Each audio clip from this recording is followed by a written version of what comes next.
casas dignas.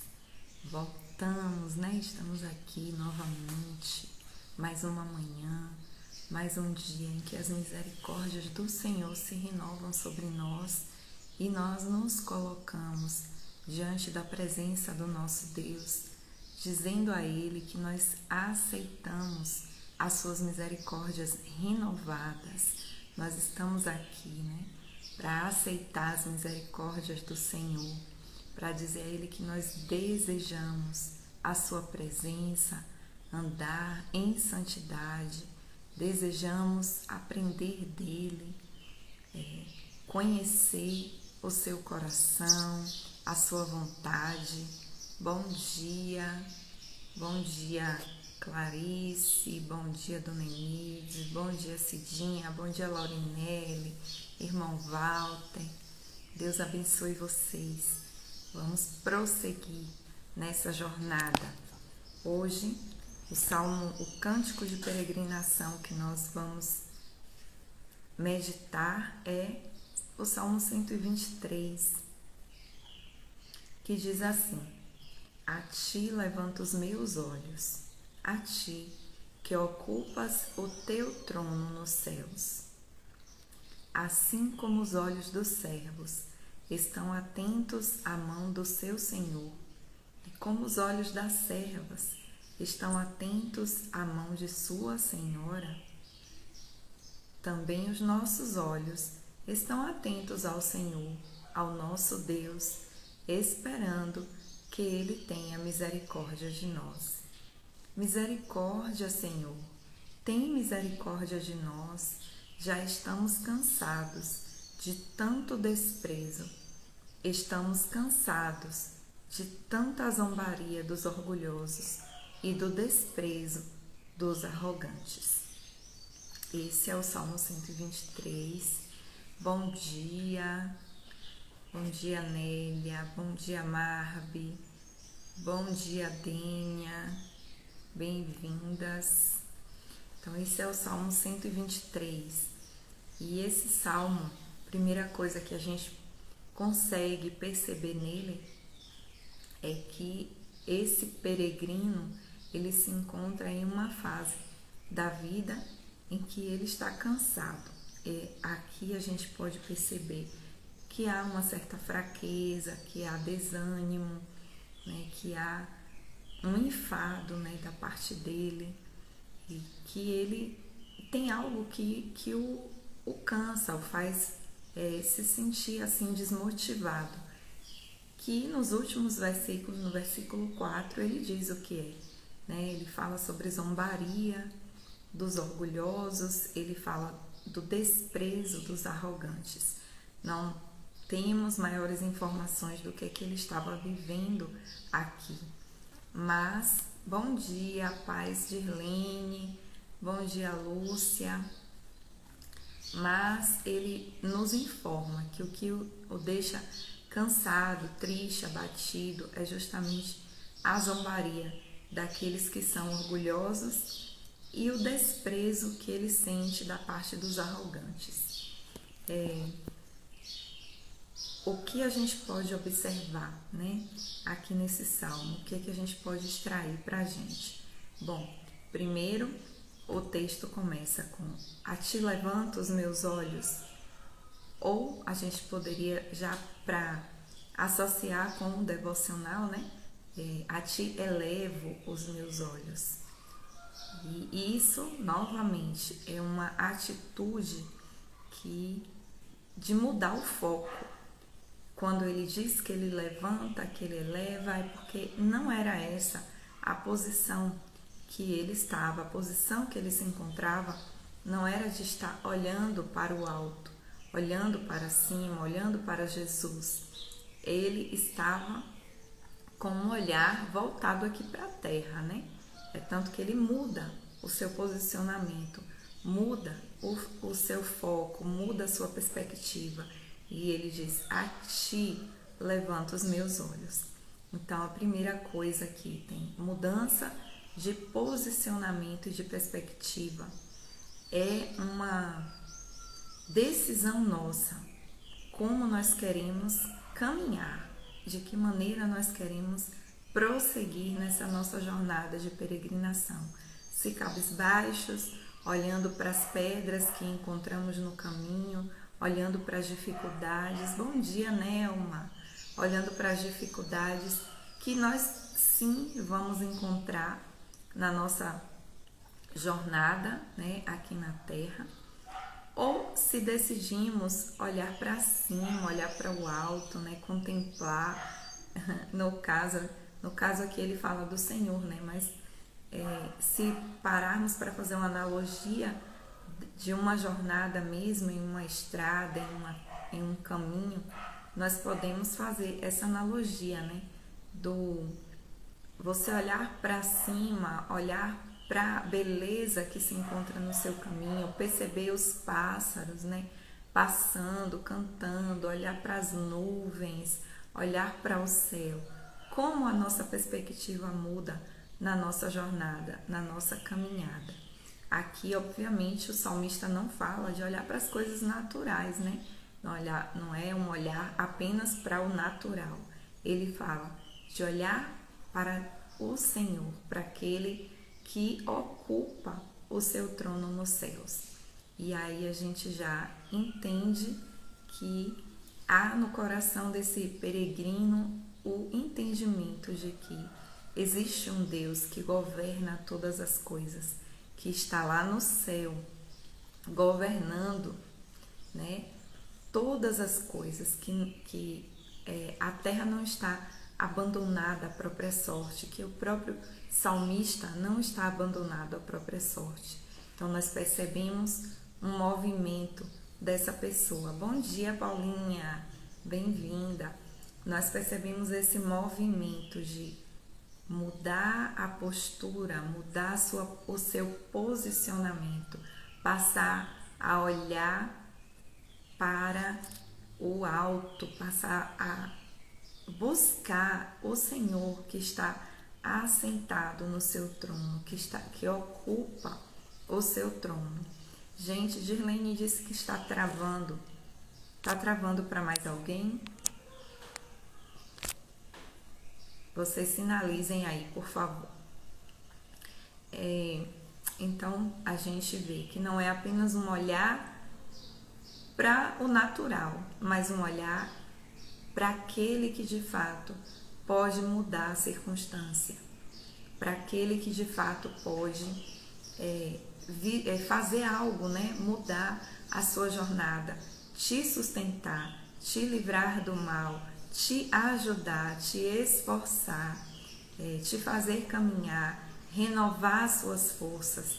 Então ele muda a perspectiva, ele deixa de olhar para o que ele fala lá no 4, para o cansaço que ele sente por conta da zombaria, do orgulho, do desprezo. Interessante aqui é que quando o salmista termina, ele não fala de si, ele fala que ele levanta os olhos, né? Ele fala, a ti levanto, na primeira pessoa do singular.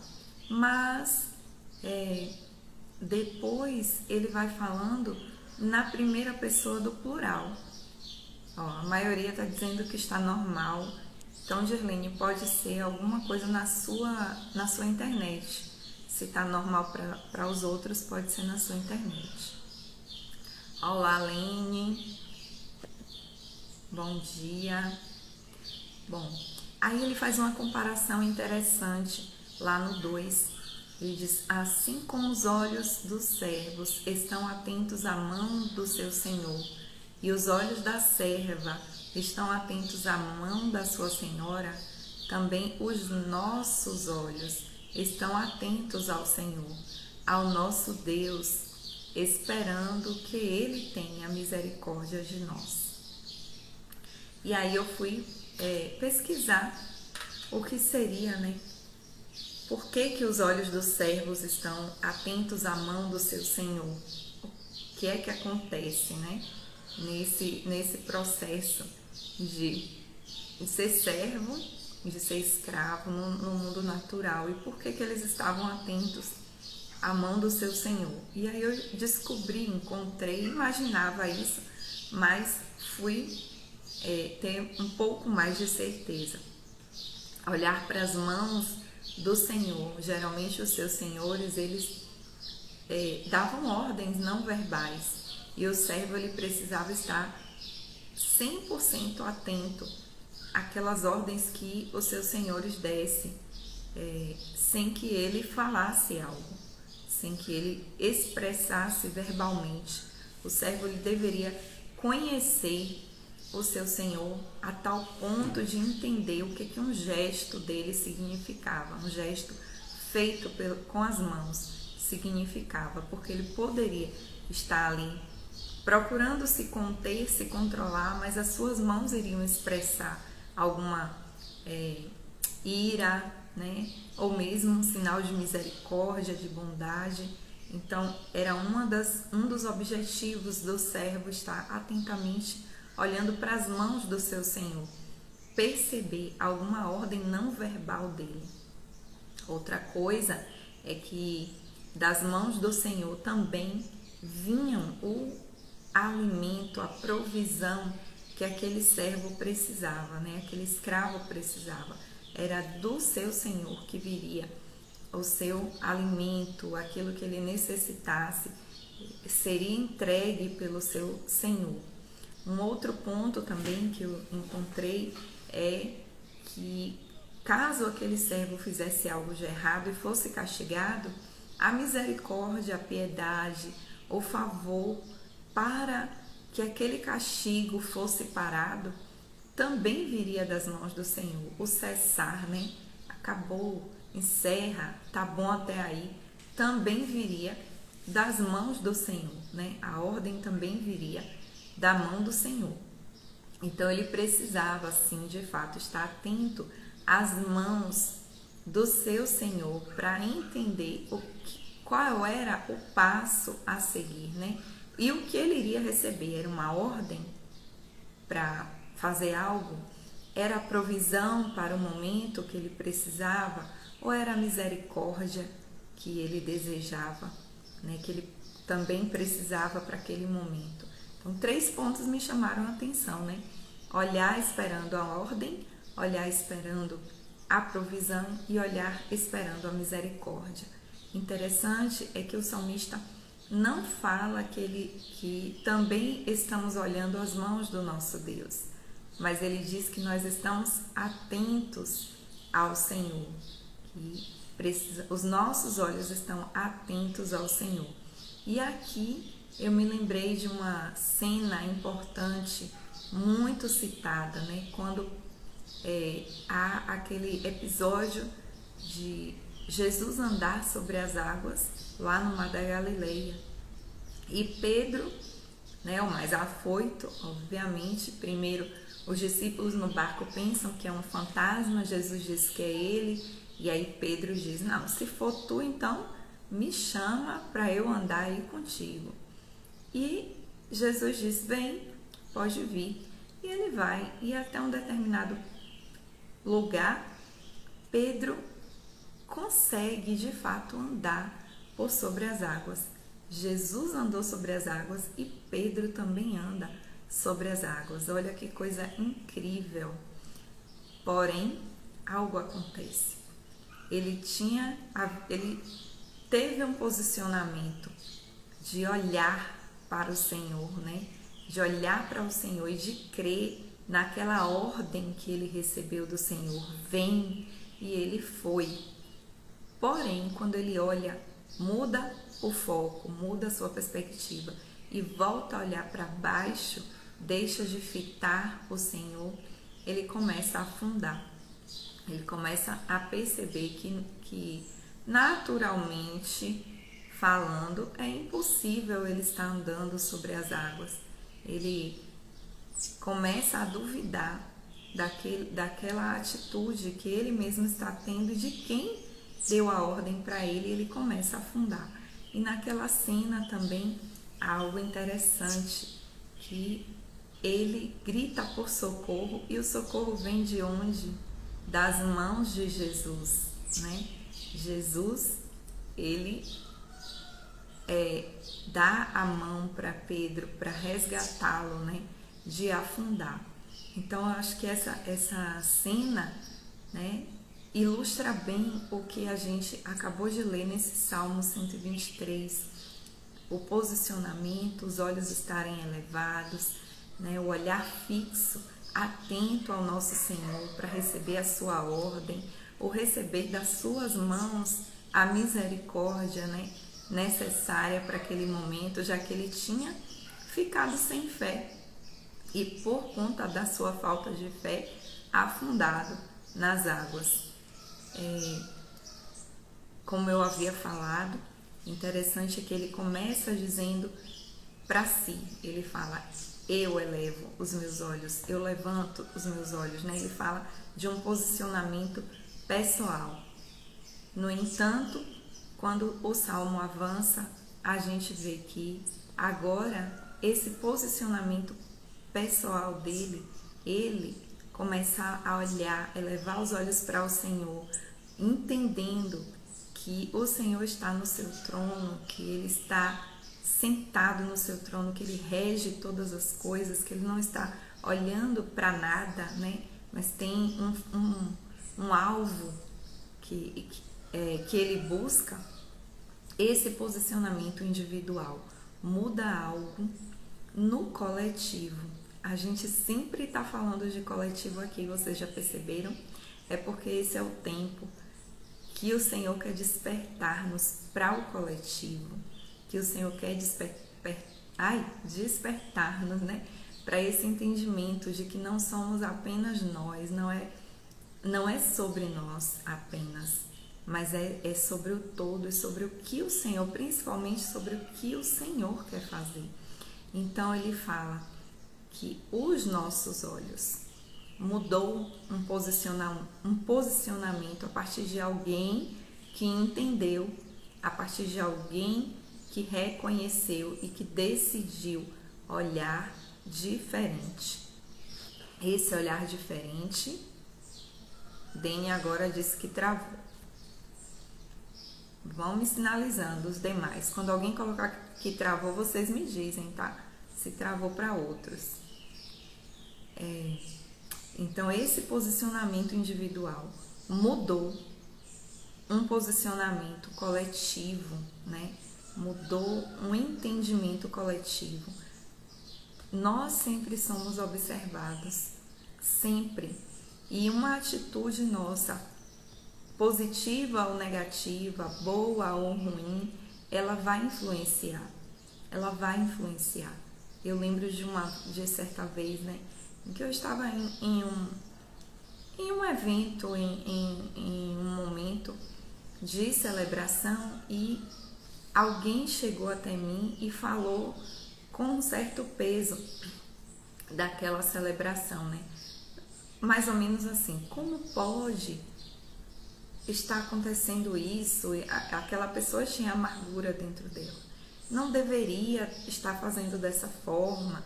E logo em seguida, eu saí de perto dessa pessoa e encontrei uma outra pessoa que disse, nossa, eu estou aqui regozijada, alegre, isso é um tempo de honrar alguém, que coisa boa é ver isso acontecer entre nós. Então percebam como a atitude diferente vai impactar. Quando eu conversei, né, quando eu ouvi a primeira fala, eu senti o meu coração, né, entristecer, como flores fechando, né? Eu senti o coração, será mesmo que isso era bom ter acontecido? Mas quando a segunda pessoa veio e falou comigo, como mudou o meu posicionamento, o meu olhar para aquela cena que estava acontecendo ali, como eu pude escolher, né, preferir ver com o olhar que a segunda pessoa estava olhando, né? Entendendo que era um momento de honra, aquela cena, aquele evento, enfim, e me alegrar. Então, me unir a ela no posicionamento correto, no olhar correto. Apenas um exemplo para que a gente possa entender que o nosso posicionamento pode e vai mudar muitas situações na nossa casa, na nossa família, no nosso trabalho, Na nossa igreja, quantas vezes o Senhor nos mostra ou nós conseguimos perceber algumas coisas que não estão alinhadas com a palavra dentro da nossa comunidade de fé, e ao invés de termos o posicionamento correto, ficamos abatidos, né? Começamos a olhar para as dificuldades. Aqui nunca muda isso, continua desse jeito, não entende aquilo, quando na verdade o Senhor está chamando você e a mim, que estamos percebendo que tem algo desalinhado com a palavra, para nos posicionarmos e nos alinharmos, né, aquilo que o Senhor deseja. E o nosso posicionamento, a nossa fidelidade, o nosso levantar os olhos, entender que o Senhor está no seu trono e Ele ouve, né, a oração daquele que o buscam, Ele responde, né, as orações. Esse posicionamento vai mudar o posicionamento dos demais. Então Ele leva os outros que estão com Ele a esperar também que a misericórdia do Senhor de fato aconteça ali entre eles, né? E Ele fala ao Senhor quando o posicionamento é mudado dentro dele e depois no externo. Ele diz ao Senhor o que é que está o assolando, e ele sabe que o Senhor, apesar do salmo terminar apenas ele falando do cansaço, mas ele sabe que o Senhor vai mudar a sua sorte, né? Ele sabe que o Senhor vai fazer avançar. E vamos ver isso amanhã no Salmo 124, né? Nós vamos ver justamente essa mudança de posicionamento do peregrino, né? Do entendimento do peregrino. E é isso para hoje, né? Estejamos atentos, mudando a nossa perspectiva, o nosso olhar, entendendo que o nosso Senhor, ele continua no mesmo lugar que Ele disse que estaria. Ele continua reinando soberano, Ele continua firmado, né? Ele continua ali governando. Ele tem o controle de todas as coisas em suas mãos. Que os nossos olhos continuem atentos, né, ao nosso Senhor, atentos, fixos nele, que os nossos olhos não sejam desviados, seja qual for a situação. Continue olhando para o Senhor, continue percebendo o Senhor do seu lado, continue buscando, né, a sua vontade, esperando que Ele traga a provisão, que Ele traga a direção, que Ele traga o que mais? A misericórdia necessária, né? A sua bondade, a sua piedade para viver aquele momento. Depende do Senhor, né? Nós muitas vezes não sabemos. Às vezes a gente tem que enfrentar uma situação resignado e Ele vai dar o pão, né? A misericórdia, o bálsamo, o consolo que nós precisamos para enfrentar aquela situação de forma mais resignada. Mas em outros momentos é necessário lutar, né? Reagir, avançar, e Ele também vai nos dar a força que nós precisamos. Em alguns momentos nessas batalhas nós vamos nos cansar, mas é do Senhor, né? Ficar exaustos, exauridos, com dificuldade, com fome, né? Mas também vem do Senhor a nossa provisão, o nosso alimento, o nosso sustento. Se tão somente os nossos olhos continuarem fixos nele, sem duvidar, sem esmorecer, sem olhar para as águas que estão debaixo dos nossos pés. Que o Senhor nos abençoe. Bom dia, Lilde. Bom dia, Marizene também. Que o Senhor nos abençoe nessa manhã. Que o Senhor nos ajude a ter esse posicionamento de elevar os nossos olhos a Ele, de elevar nossa alma a Ele, né? E de nos fazer permanecer nessa posição. Que os nossos olhos, as nossas cabeças, a nossa alma não decaia, mas continue firme atenta, olhando o nosso Senhor. Dele vem o nosso socorro, a nossa provisão, o cuidado que nós precisamos e a misericórdia, que é o que nós temos, né? Todos os dias aceitado as suas misericórdias renovadas sobre nós. Nós nos achegamos, esse é o meu sentimento, nos achegamos todos os dias diante do trono do Senhor, recebendo, aceitando as misericórdias que Ele renovou, né, sobre nós. Nós queremos essas misericórdias renovadas. Que o Senhor nos abençoe, né? Vamos orar. Aleluia, Jesus. Senhor. Senhor, atrai o nosso olhar para Ti, Senhor. Mas também entendemos que não é um movimento só Teu, Senhor. É uma decisão nossa de mantermos os nossos olhos fixos em Ti, Senhor. Ó Deus, nós queremos desenvolver essa intimidade contigo que nos leva a reconhecer quando o Senhor está nos oferecendo a provisão, o alimento, uma ordem, ou mesmo a Tua misericórdia, a Tua piedade, a Tua bondade sendo revelada em nós, Senhor. Nos ajuda a enfrentarmos as aflições, Senhor, aqui na terra, sabendo que todas as coisas cooperam para o bem daqueles que amam a Ti, que foram chamados de acordo com o Teu propósito e a Tua vontade, Senhor. Ajuda os meus irmãos, as minhas irmãs, a permanecerem confiantes em Ti, com as suas almas e olhos elevados a Ti, Senhor. Ó Deus, nós queremos ter um posicionamento que mude o que está ao nosso redor, Senhor. Queremos ser usados, Senhor, para trazer o coletivo para o mesmo posicionamento, Senhor. A busca por Ti, a confiança em Ti e os olhos fixos no nosso Deus. Em nome de Jesus, Senhor, nos ajuda, nos esforça, Senhor. É o que eu te peço, no nome santo de Jesus. Amém. Amém. Que o Senhor nos abençoe. E estaremos juntos amanhã, se assim o Senhor nos permitir. Tchau, gente.